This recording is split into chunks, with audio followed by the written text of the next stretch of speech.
So guys, January's been and gone. Let's find out what we've been up to.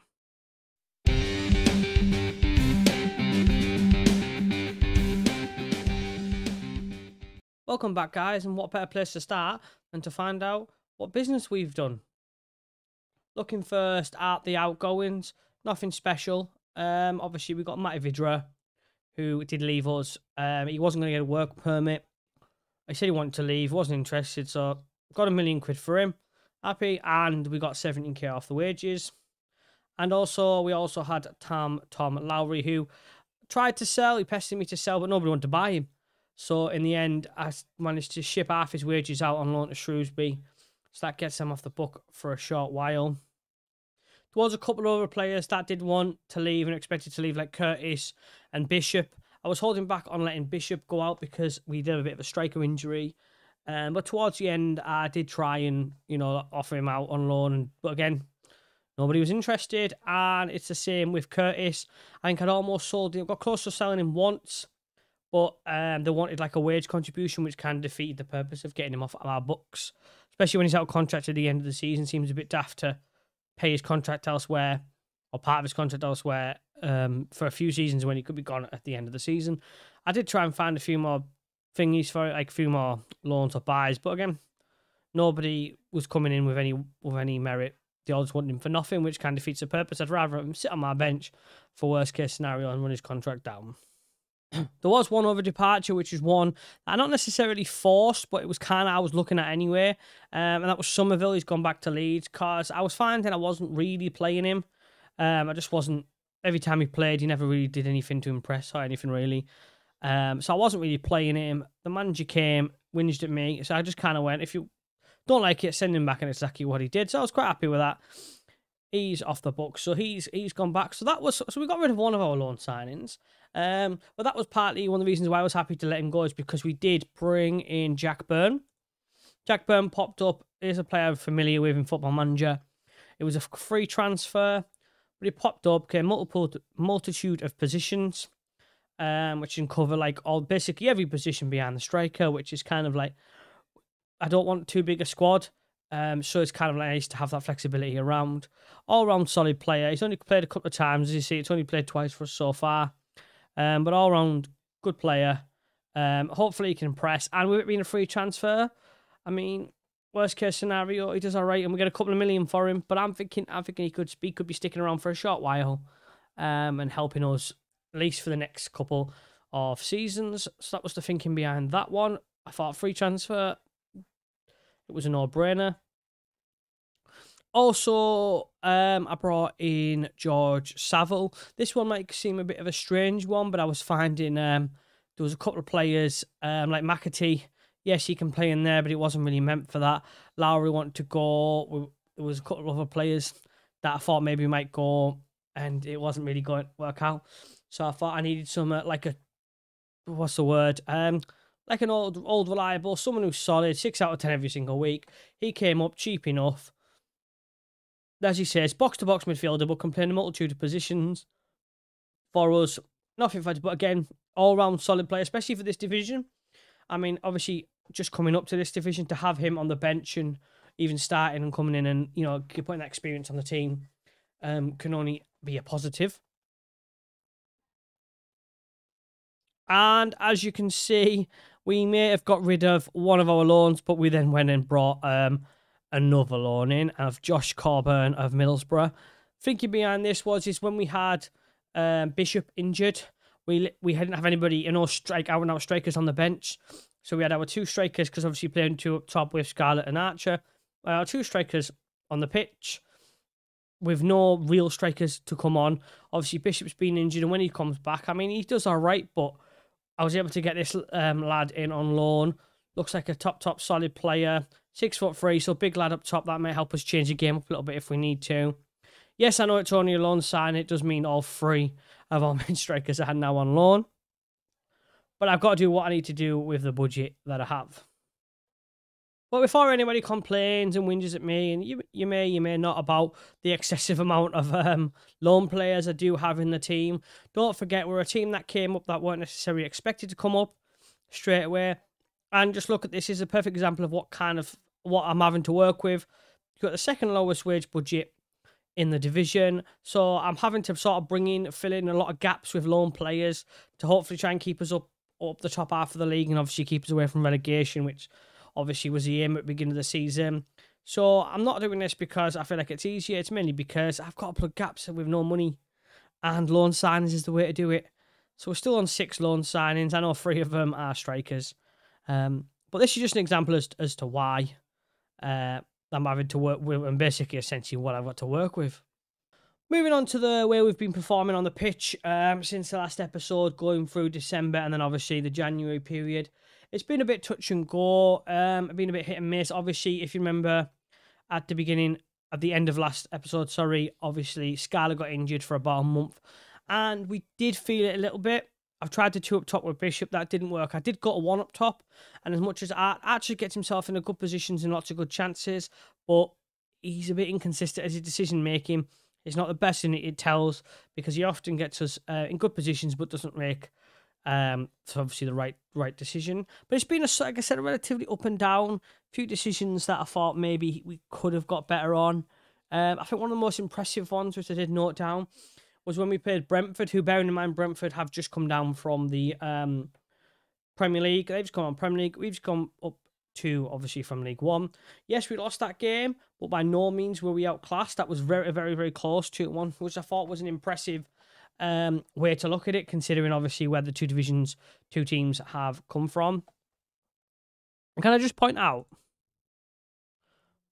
maybe I'm the only one that finds this a bit of a weird transfer. But Brentford have brought in Sebastian Haller from Dortmund just in this transfer window. So they've definitely got some cash kicking about, because they've just brought in a guy on 74k a week. Sebastian Haller in the Championship. I mean, I don't really know what to say to that, but I don't know. I just thought just a nice random fact for you guys. Obviously, going down into the January through the transfer window period, I did alter it to a 1 up top, and obviously we did get a few results. Obviously, West Brom, but obviously we beat Hull in a FA Cup replay, so we're through the next round against Everton. Not entirely sure how that one's going to go, but we did beat Millwall recently. It kind of feels like we've lost our mojo a little bit in terms of the 2 up top, but Scarlett has come back and has scored again. He's still well clear at the top of the league. And I wouldn't say our form was indifferent, because I won't say we're super consistent, but we're picking up regular wins, which ultimately means now we've gone well past that magical 50-point mark of staying in the division. And obviously that form, look where we are. If we win our next game against Barnsley, we go back to top of the league. I mean, I don't really know. Like I said, the form recently, we're now up to 60 feet, and Sheffield United are possibly going to be flying. I expect the top 2 to be Sheffield United and Brentford, but the fact that we're in this conversation is amazing. Bearing in mind, we were obviously attempt to avoid relegation, and we're not even in the picture anymore. I'm pretty sure it's about 50 points is normally the mark to stay up, and we're well past that. So I think it's safe to say don't have to worry about relegation. Now it's more focusing about whether we can sneak the playoffs, or even better, somehow pull a miracle and go get top 2. And as you can see just on the goals there, Scarlett, even though he's had a month out, he's still the top scorer in the division. Also, just one more thing before we get into the Barnsley game. These fans are very demanding. I mean, as I've just explained there, where we are in the division and how we're doing in the league, I got a C+. That's all I got, a C+. I mean, the board are absolutely buzzing. The board are absolutely buzzing with me. A+, amazing. The fans, C+ for being 3rd in the league and a win off being top of the league. I mean, these fans, they're expecting a lot, aren't they? There was just one other thing as well. Obviously, we got to this point in the season, I was asked if I wanted to revise the season's expectations, which I was expecting something like a mid-table finish, but they want to know if I want to go from attempt to avoid relegation to avoid relegation. I clicked yes, because I was already on like 50 points at the time. It seemed like a no-brainer. Got a little bit extra wages, and I knew it wasn't ever, obviously, the expectation was never going to be an issue. So this is how the squad is looking now.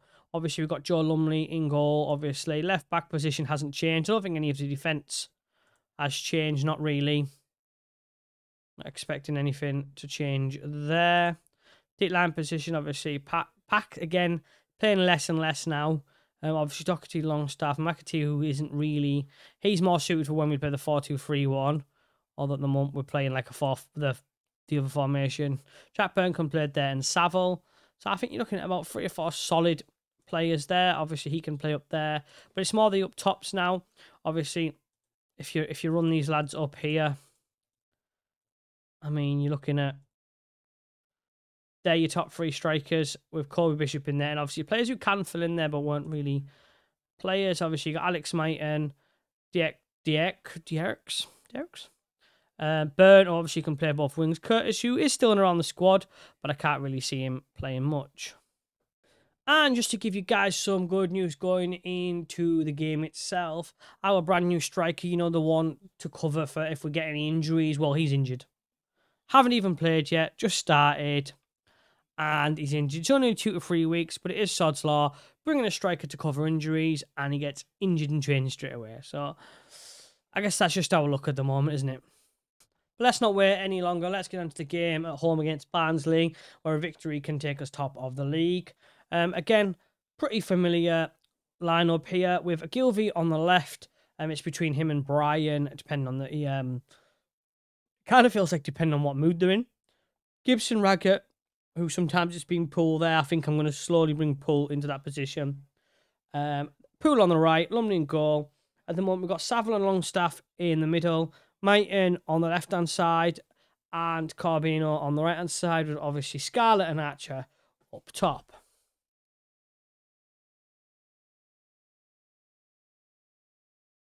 So guys, you are wondering why we are back at the team selection screen.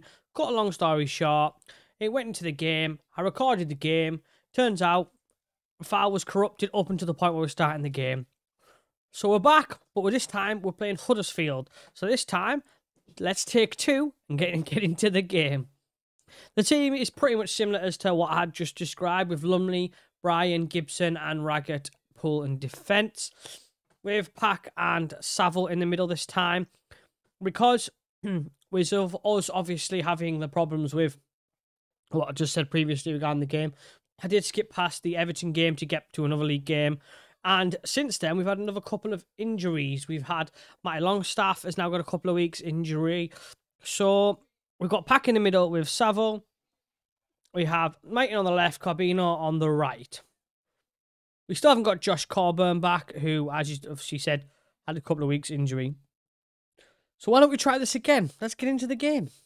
Just to summarise quickly, guys, in that game we did go on to beat Barnsley 2-0 in that game, of which basically it would have put us top, but obviously Sheffield United had to play the extra game than us, so they still a couple of points clear of us.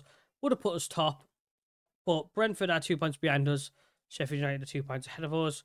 Then Scarlett and Cam Archer both did score in that game.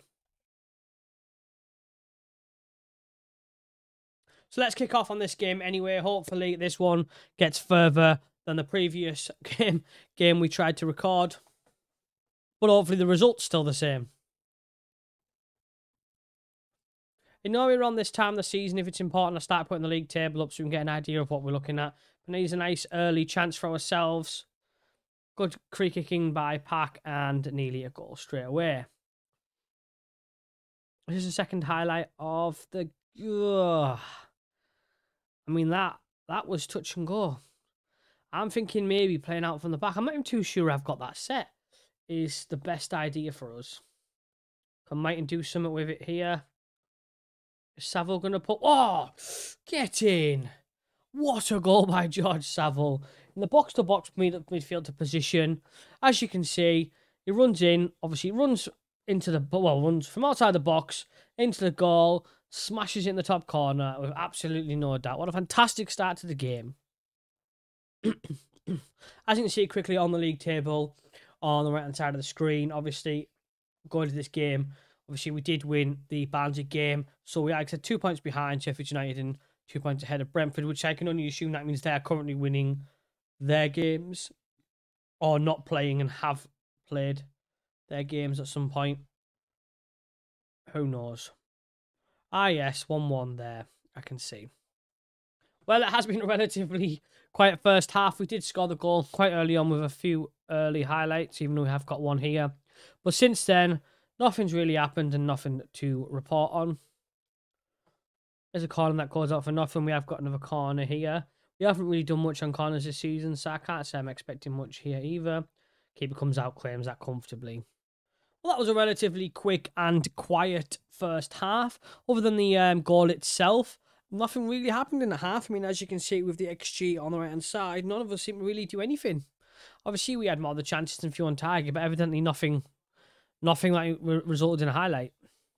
Nevertheless, let's get back into the second half and hopefully see this game out. Technically, will be 2 victories on screen, kinda. Here we are. It was a throw-in that we just wasted there and there now on the counter-attack. And I was hoping we can deal with that better. This is definitely... Ooh, fantastic block by Raggett there. Showing his worth in that defence and why he deserves to stay in Liverpool in the central position.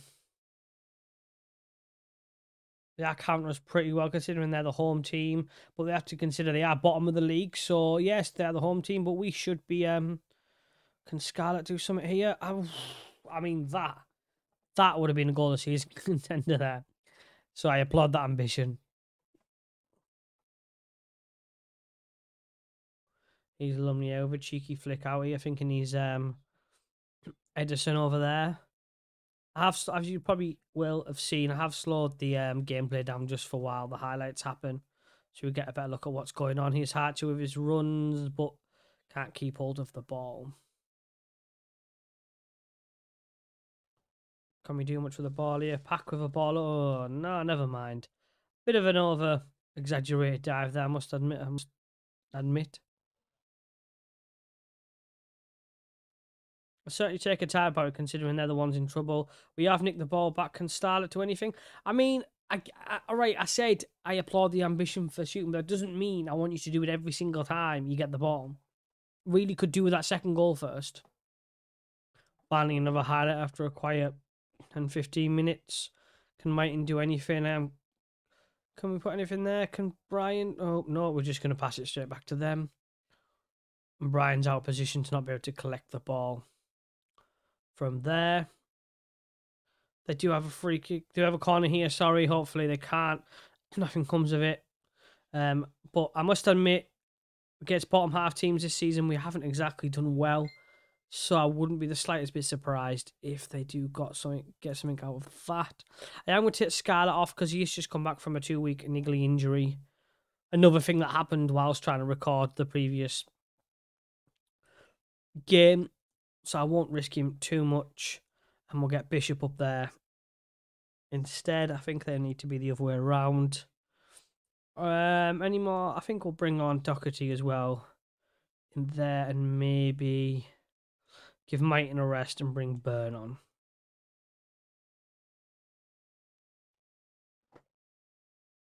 $10 left of the game. Hopefully, not a lot goes on for the rest of the game because I can't see us getting another goal. Although we've had, 9 shots, 4 on target. I can't say we have no chances, but with Scarlett fancying his chances from about 30 yards every single chance, we've kind of wasted a few. Ooh, and that nearly cost us there. That nearly cost us.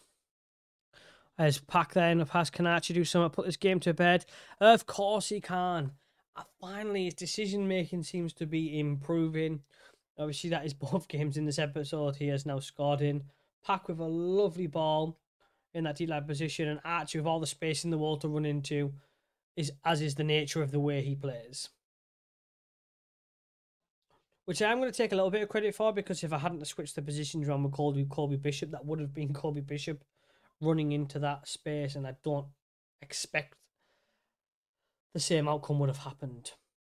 They do have a highlight here, but hopefully it comes to absolutely nothing, and there isn't enough time left for them to spoil the party for me today. It wasn't a challenge for them to try and spoil it, though. Luckily, that was offside there. He's liking that cheeky pass over to Brian there, isn't he, at the moment? I don't understand if I had it set to play out to the wings, but I don't. More highlights at the end than there was through Come on, Lumley, you want that clean sheet. In more highlights at the end of the game than the first been for the entirety of the game. Brentford are losing. That is interesting. I wonder what that does. I mean, nothing long term. There's too many games left, but you know, we're in this position. We may as well try and claw every point we can. And there we have it, guys. We are at full time. Portsmouth 2, Huddersfield 0. Nice clean sheet.